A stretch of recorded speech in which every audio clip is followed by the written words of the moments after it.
Hifadhi picha, video na faili zako kwenye email.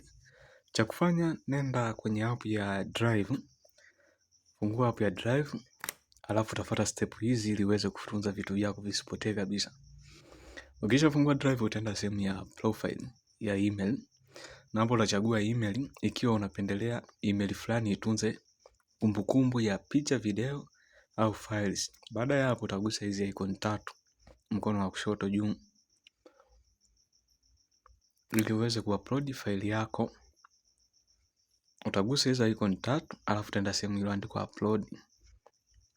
Kibonyeza hiyo sehemu itakupeleka moja kwa moja kwenye mafaili yako ya kwenye simu, na hapo utatafuta kitu ambacho unataka kisipotee. Utatafuta kitu chochote, iwe picha, video au file ambalo unataka ulihifadhi isiweze kupotea. Hapa mimi nimependelea picha hii ya kuku. Baada ya kuiselect, una uwezo wa kuiandika jina lolote lile, alafu chini utaona sehemu imeandikwa account, yani unaweza kubadilisha email ambayo itunza hiyo picha. Baada ya hapo utabonyeza neno upload hapa juu ya video, na baada ya hapo picha itaenda moja kwa moja online, itakuwa kwenye server ya Google kupitia app ya Drive.